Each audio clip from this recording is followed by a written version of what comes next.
Welcome to the Maritime Matters podcast. Did you know that 98% of Australia's trade passes through the maritime domain? 91% of its fuel is imported, and Australia's exclusive economic zone is larger than its mainland. It's easy to see that to Australia, maritime matters. Maritime Matters is the podcast where we break down what the week's events mean for Australia's maritime security and the wider Indo-Pacific. Hello and welcome to another episode of the Maritime Matters podcast. We're your hosts. I'm Richard Dunley and this is Jen Parker. This is the Maritime podcast where we discuss the key developments and activities that have been affecting maritime security and kind of broader maritime matters in the Indo-Pacific region over the past couple of weeks. We're recording this on the afternoon of Wednesday, the 19th of March. Always the disclaimer, if anything massive happens in the next day or so before we manage to get this out, that's why we're not covering it. So, Jen, how are things? What have you been up to? I'm glad you said if anything massive happens, because it does feel like something massive happens in the world every single day. Yep, feels like that right now. What have I been up to? Look, a lot of media about AUKUS, which is interesting because nothing has actually fundamentally changed with respect to AUKUS at all in months, right? But it is back in the media again, the will we or won't we, and really the focus of most of the discussion is on phase 2 of AUKUS, which is the sale. Lots of people keep saying giving, by the way. So the US are certainly not giving Australia 3 Virginia-class submarines. They are certainly being purchased and at quite an expensive cost. So talking a lot about AUKUS, also thinking about the defence budget. For those that aren't Australian, the Australian government budget's going to drop next week, a little bit early because we should be going to an election very soon.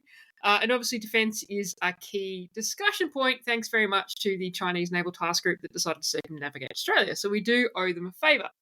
Other things that are happening, big shout out to our new listeners and watchers who have come from a referral from Sal's What's Going On with Shipping. It was great to sit down with Sal and talk about What the Ship Australia, just the best title ever. We need to look at our title. So good to see you if you're watching it. And then finally, I'm off to, as much as I told everybody in my life that I'm not going to the Avalon Air Show, I have reneged, and I am heading to the Avalon Air Show in Australia for 24 hours next week to join Andrew, the Vice Chief of Defence Force Australia, Air Vice Marshal Robert Chipman, and Ewan Graham. Shout out to Ewan Graham if you watch it.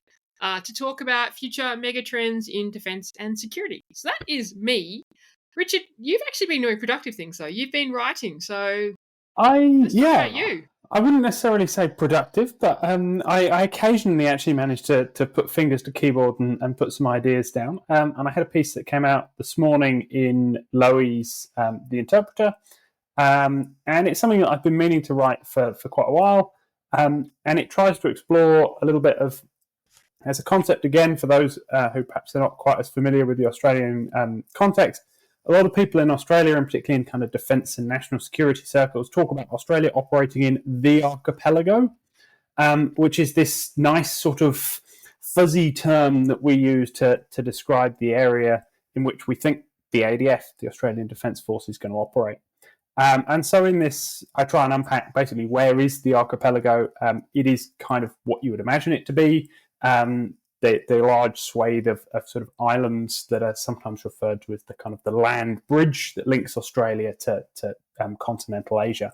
So places like Malaysia, Indonesia, Papua New Guinea, all the way through down towards the Solomons. And so I then try and sort of unpick some of the challenges of using really fuzzy terms like the archipelago, and this sort of idea that we have that this is something of a blank strategic canvas in which we can do what we want, when in fact it's actually about 6 or 7 countries containing about 400 million people who have quite significant ideas about what they want to do with what's ultimately their country.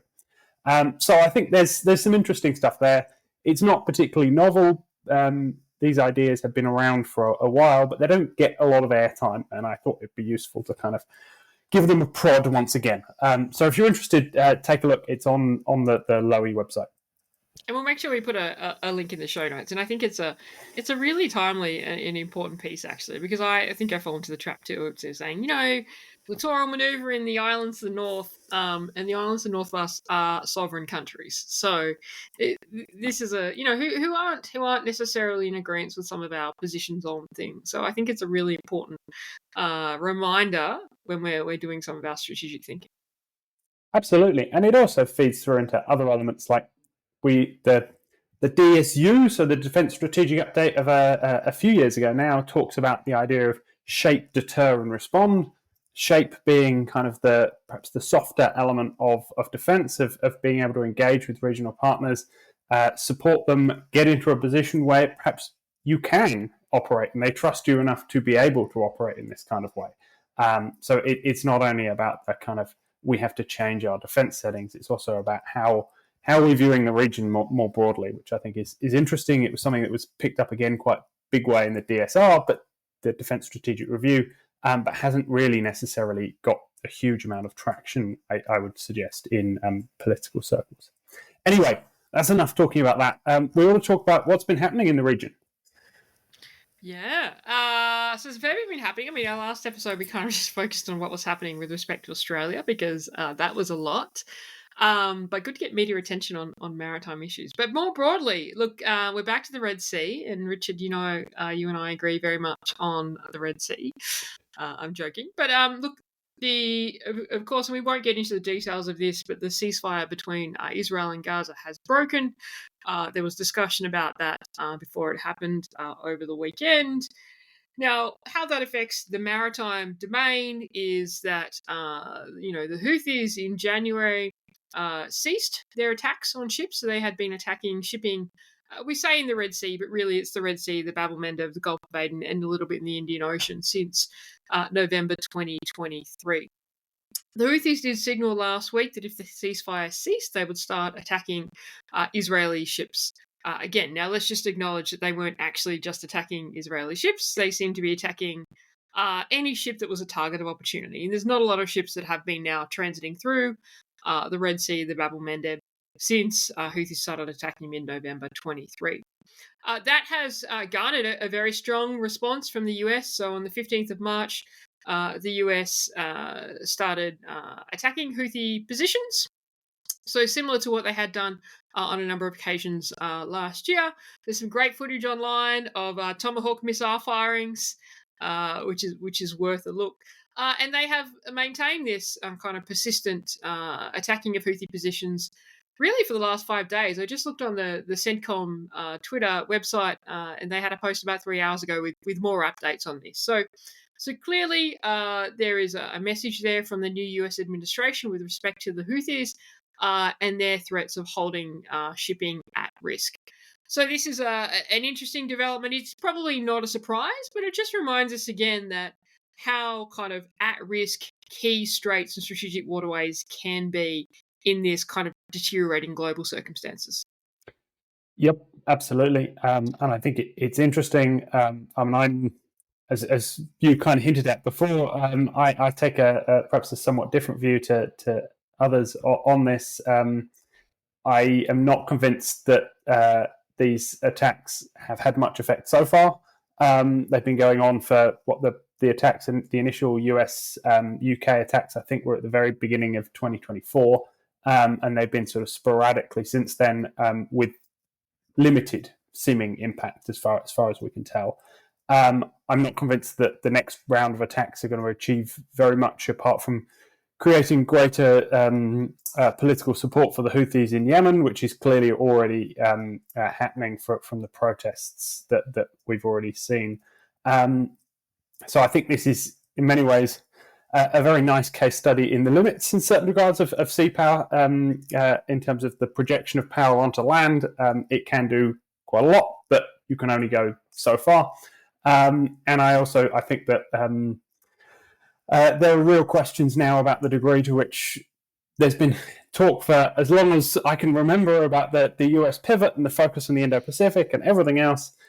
Once again, we're seeing American forces being dragged back into the Middle East, and the expenditure of lots of ammunition, things like Tomahawks, etc., on these kind of targets.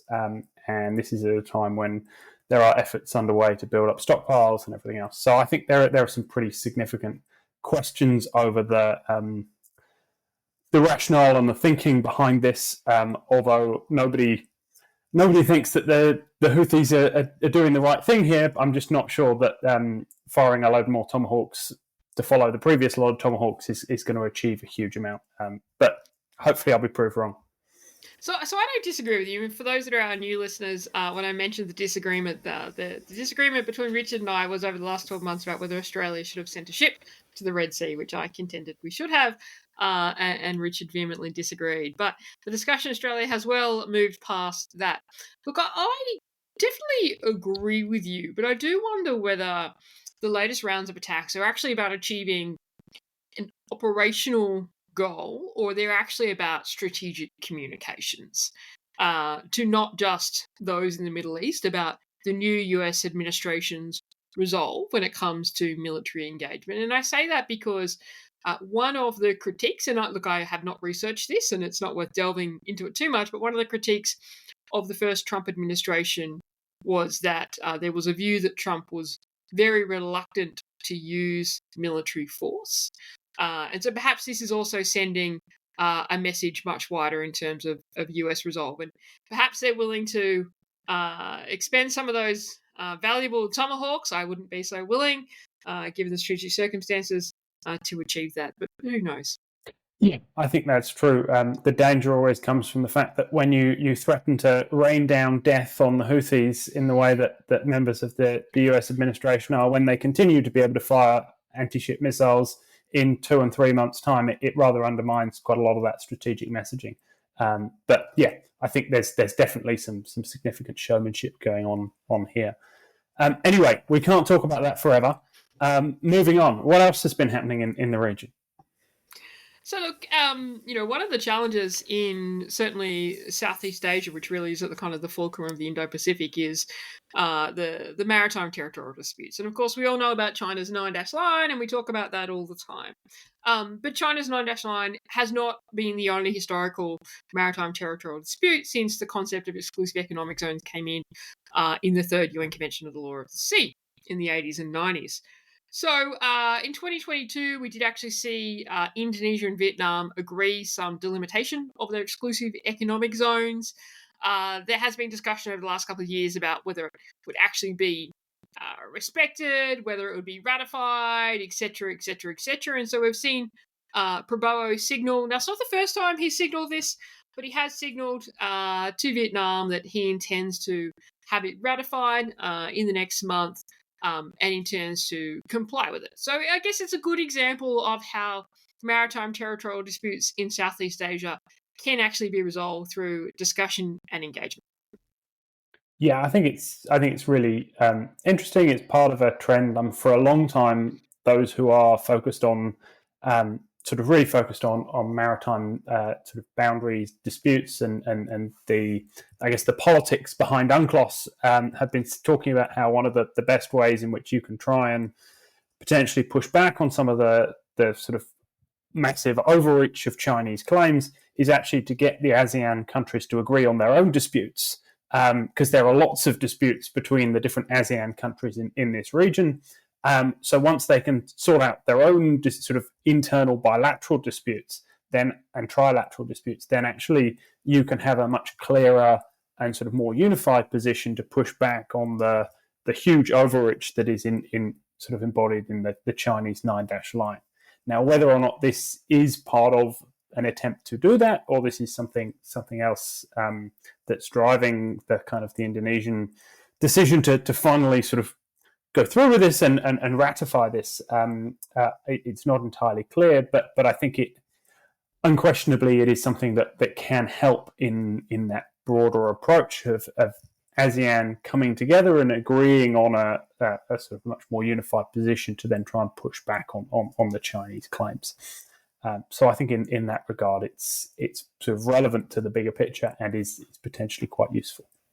I agree, and I think it's worth acknowledging too. I was probably made it sound a lot easier than it had been. So they had been negotiating the delimitation of their EEZ, and we're talking about the EEZ in the vicinity of the Natuna Islands, which is significant because that is close to where China also contests their 9-dash line, overlaps Indonesia's exclusive economic zones. This took 12 years. So from 2010 to 2022, they were negotiating this. It wasn't simple. It wasn't easy. It wasn't like they just said, "Oh, look, we completely agree," right? So this has been going on for a long time. So I think it is quite significant. It is important.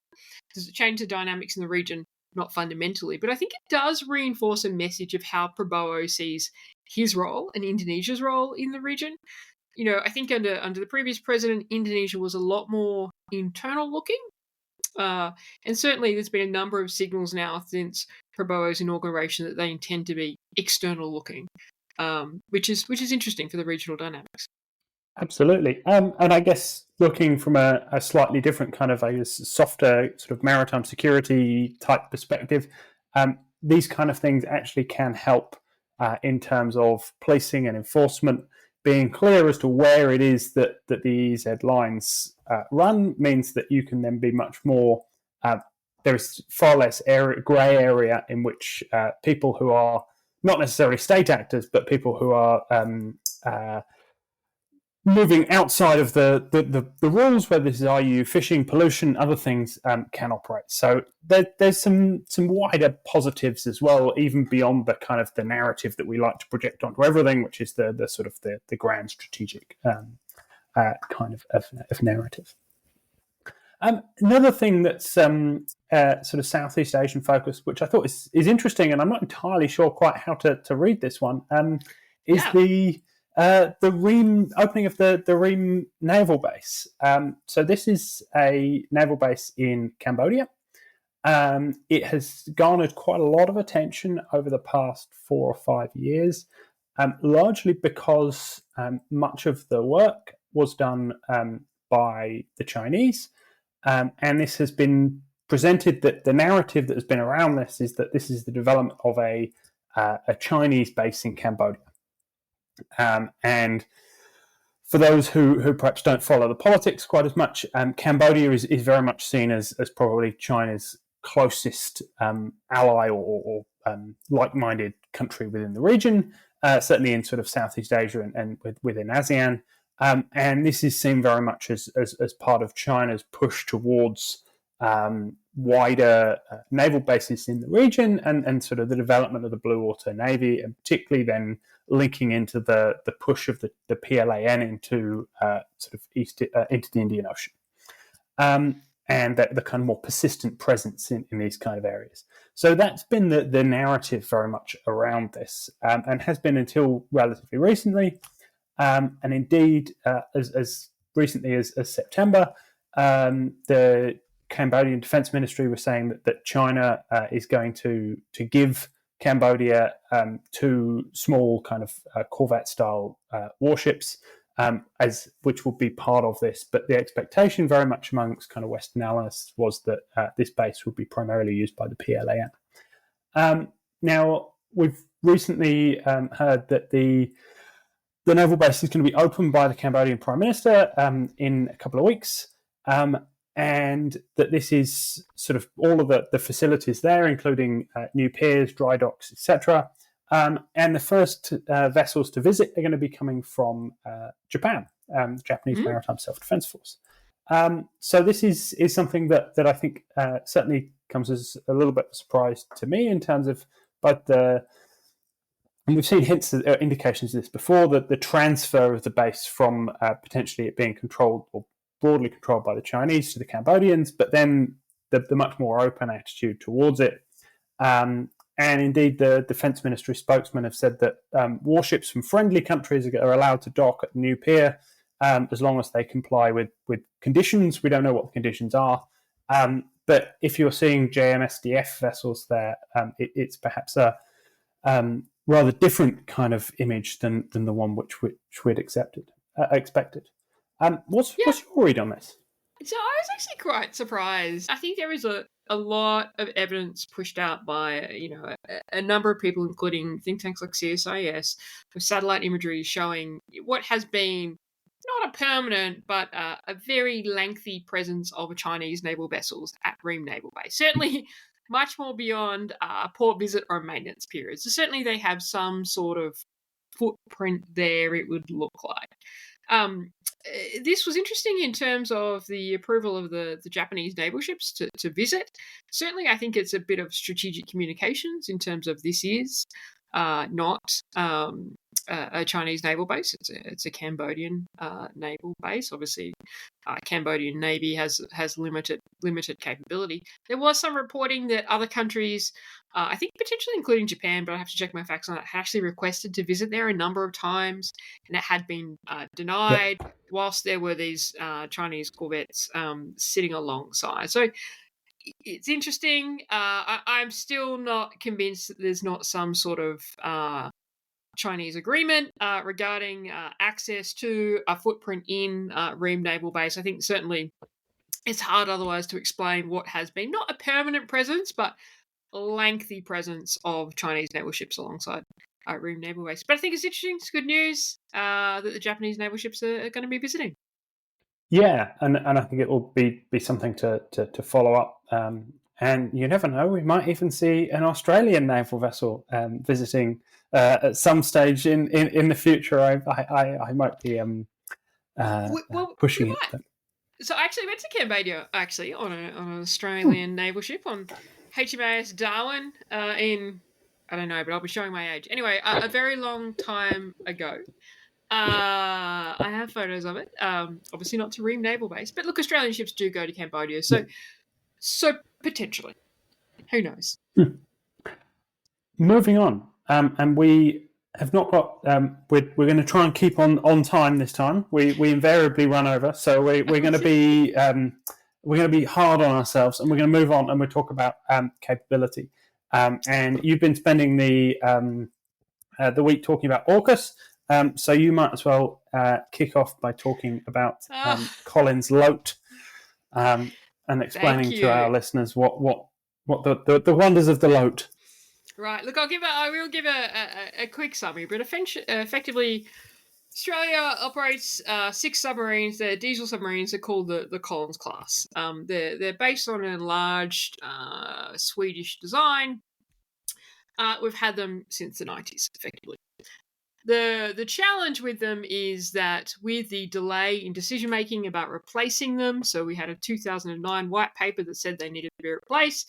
It wasn't funded, decisions weren't made. There was then a decision around a French submarine project, which we will not delve into here whatsoever, except to say that project, then known as what was it, C-1000, the attack class, was cancelled by Australia and replaced with AUKUS.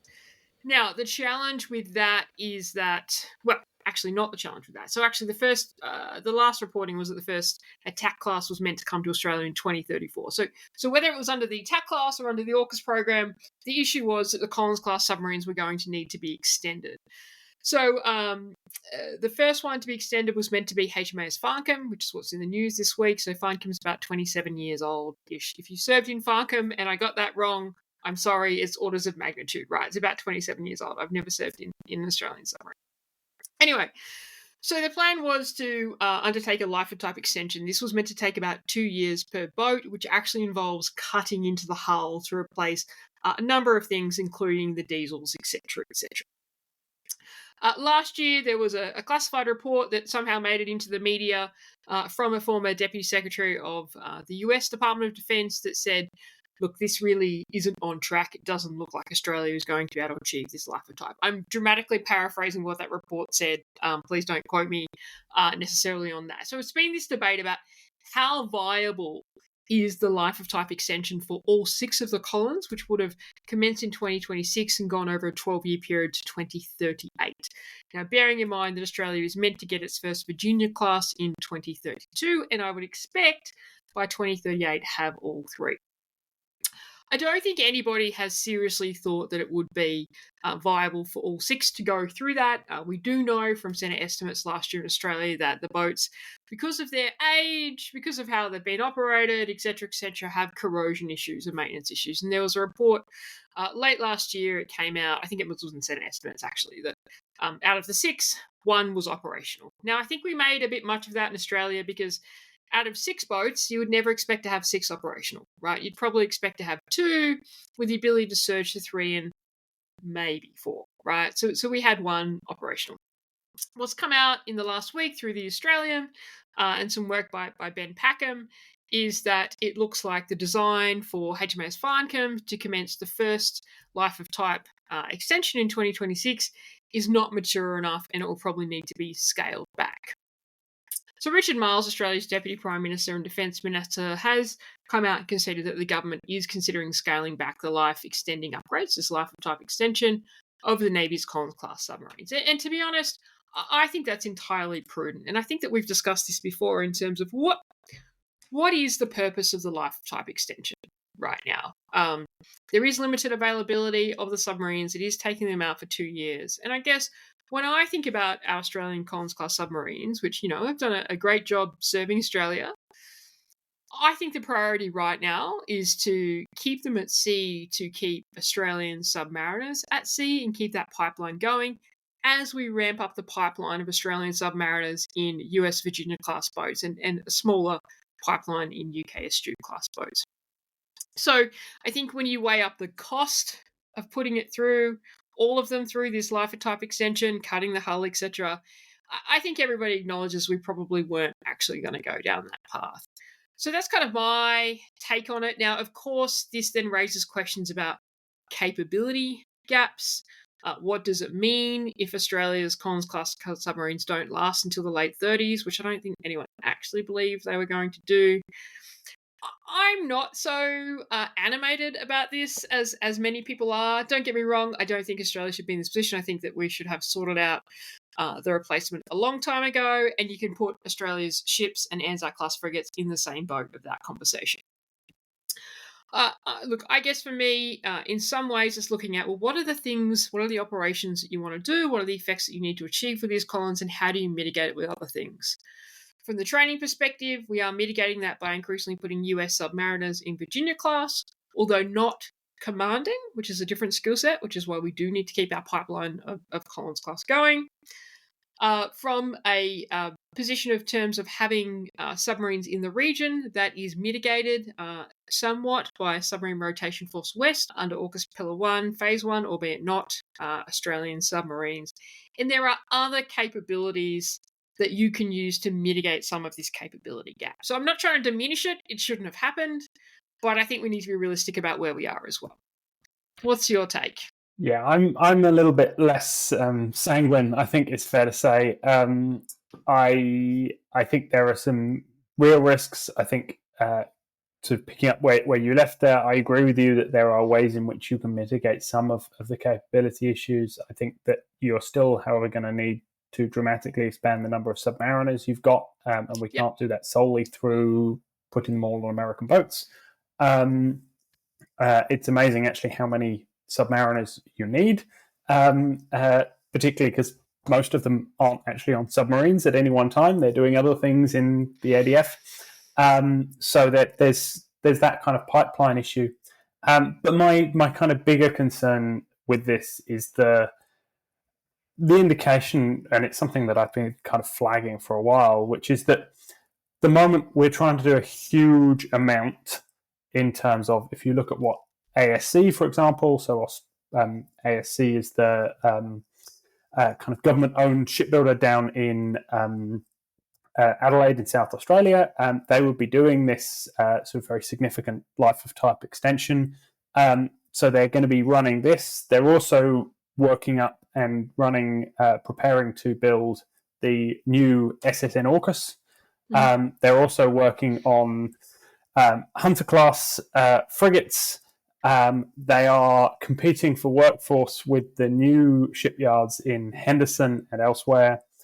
We are trying to do a huge amount at the moment, and I think it's unsurprising that some of these things are falling over. And I worry that this is part of a sort of a wider challenge in that kind of way, that we don't necessarily have sufficient people, skills, and everything else to manage to do all of the many things that we're trying to do at the moment. And I think this could be an indicator of that. I just think we do need Collins LOTE, even if you think, okay, well, we're going to have 2 potentially three Virginias by the mid to late 2030s. As you yourself have admitted, 2 submarines does not a capability make, right? So we are at this stage where we're going to have to be operating very old diesel-electric submarines. Nobody thinks that's a good thing, but that's just kind of the brutal reality of where we are. So we're going to have to do at least get some of this LOTE right. I agree with you, probably not all 6 boats, but we'll see. I think there's a lot of worry from my perspective. Look, I don't mean to diminish it. I think it is significant. I guess my point is more this. I mean, I'm not surprised. Like, I'm pretty sure we discussed this on the podcast last year, and I said that there's no way, or I said it to someone in the media, or I don't know, something. There's no way that they're all going through a lifetime type extension. I think that the government, Richard Marles' comments today that, or yesterday, in the Australian, that it might be de-scoped. Look, I think the question is, what is it that they're looking at doing, and how long does it extend them, right? So, yes, there is some work that obviously needs to be done, right? Avoiding cutting into the pressure hull on a submarine would be a really good thing to do, to be honest. Not a submariner, not a naval architect, but that sounds like a big pain in the bum. So, look, I think we need to wait and see, what does this de-scope look like? What does it mean in terms of how long we will be able to safely operate them? What does it mean in terms of the restrictions that might be placed on them in terms of where they can operate and how they can operate? I think we need to see that play out. I do agree that it is significant. I'm just not surprised. Like, I just think this was really obvious. And this is what happens when governments of either flavour don't invest in naval capability, don't make decisions. And really, you can trace all of this kind of back to honestly, kind of the early 2000s. And this is what happens. And we just need to make sure that when we're thinking about our urgent strategic situations now and what we can do quickly, we also have a mind to our long-term planning, so we don't put ourselves in this position in another 20 years, would be my comment. And also, you're right on the growth of submariners. It is, I think the figures were 800 submariners currently serving roughly in the Royal Australian Navy, needs to grow to 3,000. So that is going to be a significant challenge. So not trying to diminish that. Also on shipbuilding, another story that's come out recently is that Hanwha, the big South Korean shipping giant, or sort of industrial giant, who have a very large shipbuilding enterprise, one of the biggest shipbuilders in the world, both commercial and naval tonnage, have come out and said that they have acquired a 9.9% shareholding in Austal, who are the big the largest Australian shipbuilder. They operate primarily in Western Australia, but also in the United States as well. Austal do a lot of tend to do a lot of smaller craft. Their origins was in kind of aluminium craft and fast ferries, but they're growing quite extensively and moving quite heavily into naval shipbuilding. So this Austal is a really important part of the Australian kind of defence industrial base, particularly naval industrial base, absolutely critical element of that. Now, they have had all sorts of kind of financial challenges for some time, and Hanwha in particular has been very interested in acquiring them. They had a buyout offer for Hanwha made a buyout offer for Austal last year, which was eventually rejected, at least in part because Austal didn't believe that the Australian government would effectively allow it. So it's now, and it was quite a bitter and sort of there was some quite significant recriminations between the two companies at the time. So it's really interesting now that Hanwha has come back and is obviously now making another move.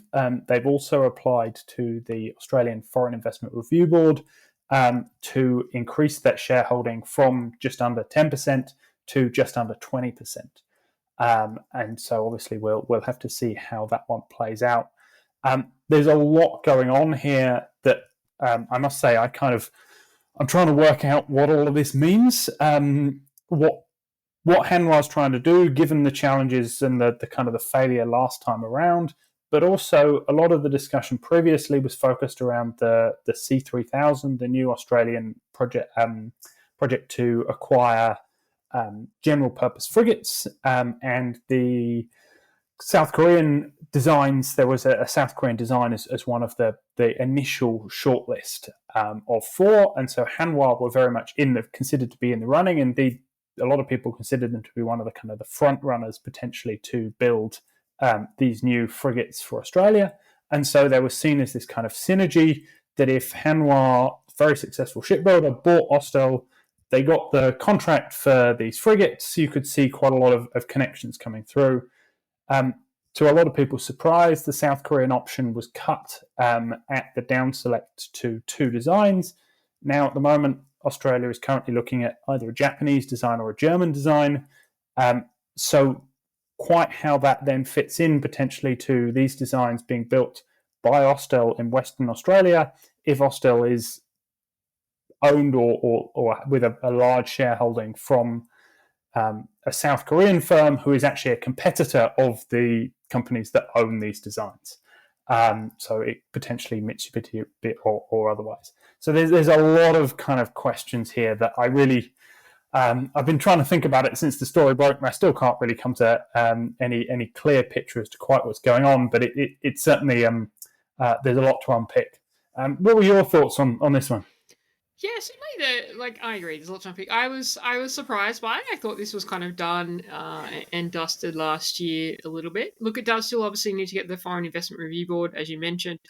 I would have assumed, but I'm not an expert on this, that it would need some degree of US approval as well because of Austal's significant work in the United States building ships there. So I think there's a lot of water to go under the bridge before this actually happens. I think it's interesting. I think there's a tick in terms of confidence in Australian shipbuilding, which I always like. We should have more confidence in Australian shipbuilding. But look, what the aim is and where it's going, to be honest, I am really not sure. Yeah, I wonder. Obviously, you mentioned the American angle, and I kind of wonder whether actually that's the real angle here. Only last week there was a lot of discussion between South Korean and American officials and industry talking about potential synergies in terms of shipbuilding. Austal already have quite a significant foot in the door in terms of the American market.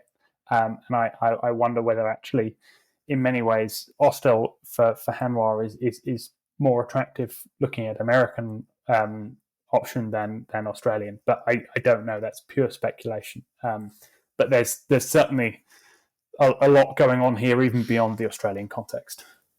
Yeah, definitely. Other exciting thing, well, not exciting things, but I think it's exciting. We have actually had news that in September 24, Australia did its first sea mining firing. First in a significantly long time, which I thought was interesting. So, in the force structure plan in 2020 that Australia released, we said we were going to move back into acquiring sea mines, which was a good decision because when you think about defending Australia from a maritime perspective, mining is fairly critical and did prove to be during World War II. So is counter mining and mine clearance, but we won't delve into what is happening with that at the moment, which I think is one of our biggest challenges. Anyway, so it comes out that the Navy has done the vessel class firing for its new sea mines, which the Navy bought from RWM Italia. We knew that the first batch of these actually arrived in February 24.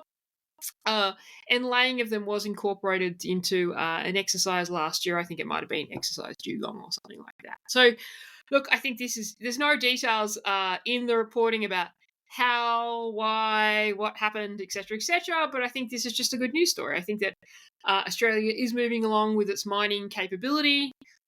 Look, this was announced in 2020. I would like to think we were a lot further along than this. Perhaps we are. But either way, it is a good direction for Australia to be going in. So I think that's a positive news story. What's your take on mining? I mean, I wrote a book on mines. I love mines, right?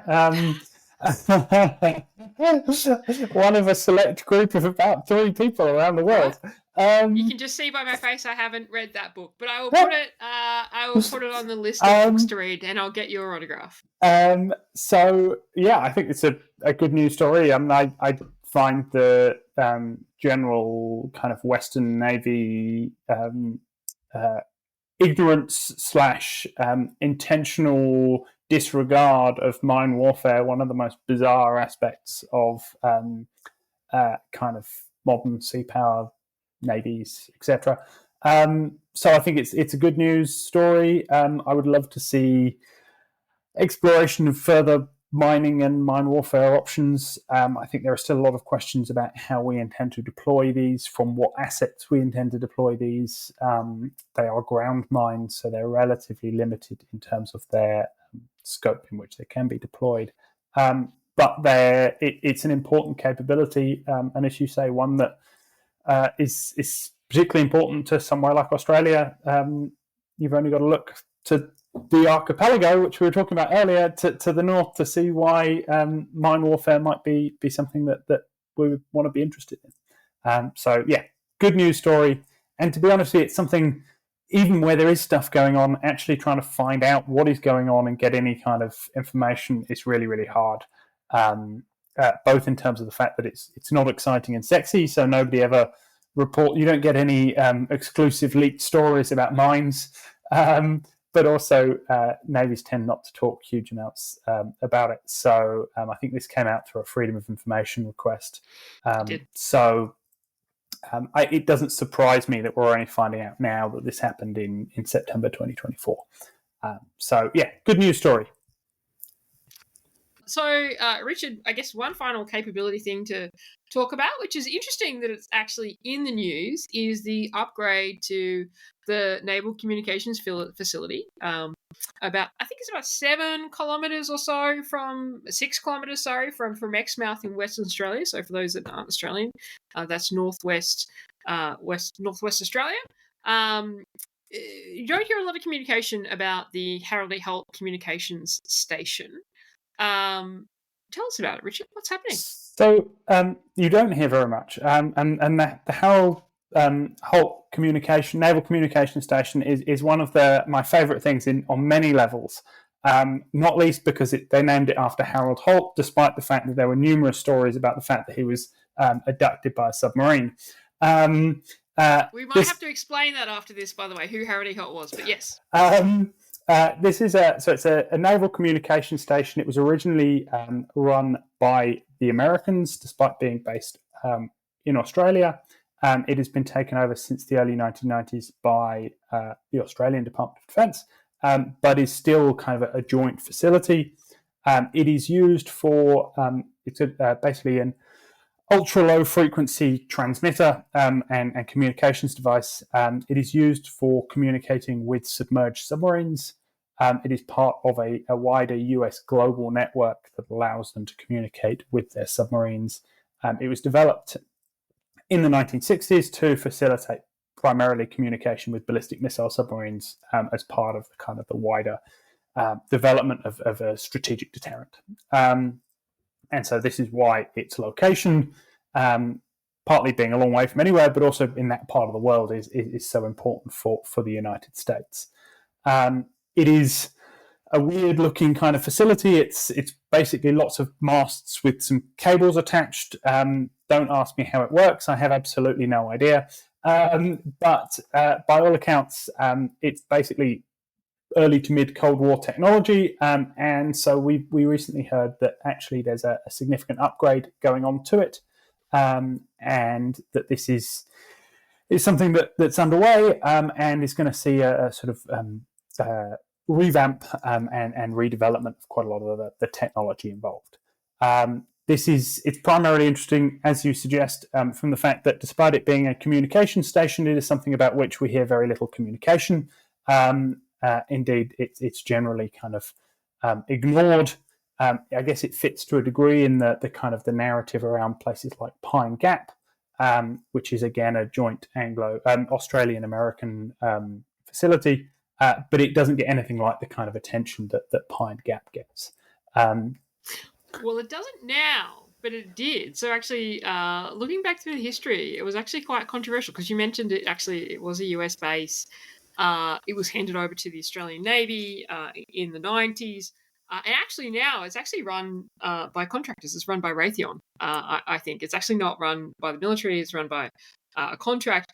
But it was controversial, right? So in the 70s, when it was still being operated effectively as a US base, I can't remember how many it was, but a significant number of protesters. And when you think about how remote Exmouth is, I'm trying to see if I can find how many protesters.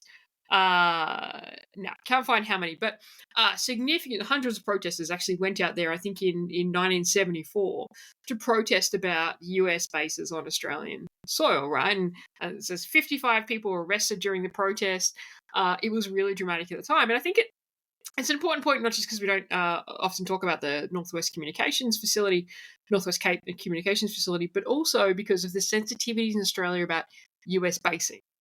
And so somebody said this to me recently, like, no, Australia does have US bases, Pine Gap and Howley Holland.